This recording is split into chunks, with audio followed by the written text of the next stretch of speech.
It's a very emotional day for our city. It's a very painful day for so many New Yorkers. That is the core reality. So many people in the city are feeling pain right now. And we're grieving, again, over the loss of Eric Garner, who was a father, a husband, a son, a good man who should be with us and isn't. That pain, that simple fact, is felt again so sharply today. All right, ladies and gentlemen, welcome to Gimme 5. That's the mayor of New York City, Bill de Blasio, who at one point was a huge supporter of the Nicaraguan, the Sandinistas, and also was a guy, I think, got married in Cuba to show support for the Castro regime. Somehow he got elected mayor of New York City.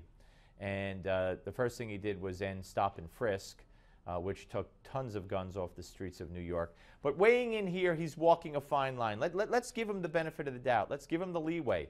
He doesn't want to see happen in New York City what happened in Ferguson, following here the verdict of the grand jury yesterday not to indict the police officer in the so-called chokehold death of Eric Garner. Now, I just think he went way too far, and not by accident. Just like Obama can't contain his true self and hide his true self in his comments and his, what I believe, disdain for the police, Bill de Blasio, absolutely the same. Here's more. It's a very hard thing to spend time trying to comfort someone you know is beyond the reach of comfort because of what he's been through. I can only imagine. Couldn't help but immediately think what it would mean to me to lose Dante. Life could never be the same thereafter, and I could feel how it will never be whole again. Things will never be whole again for Mr. Garner. Okay, he was talking about Eric Garner's father. Dante is his son, his African-American son.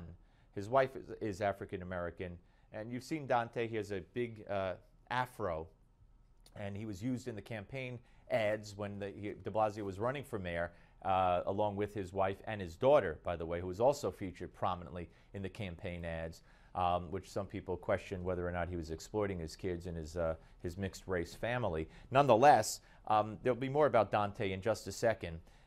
Here's more. This is profoundly personal for me. I was at the White House the other day, and the President of the United States turned to me, and he met Dante a few months ago, and he said that Dante reminded him of what he looked like as a teenager.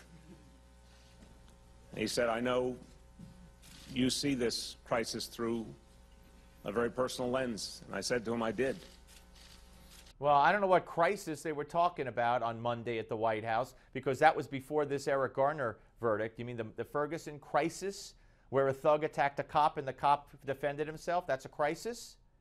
And he talks about, he goes on to talk about de Blasio, how he's afraid that his son, could very well wind up dead from a cop. His own police force in New York City.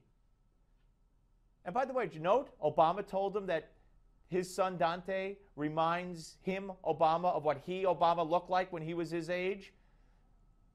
Yeah, and of course Trayvon Martin would have looked like his son. This guy, it's all about Barack Obama. But here's another one. Because Shirley and I have had to talk to Dante for years about the dangers that he may face.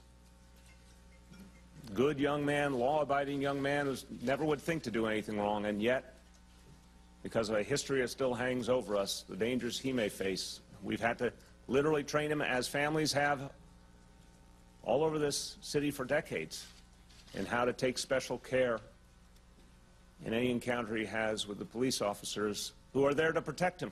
How dare Bill de Blasio just said that the New York City police force for decades has been racist.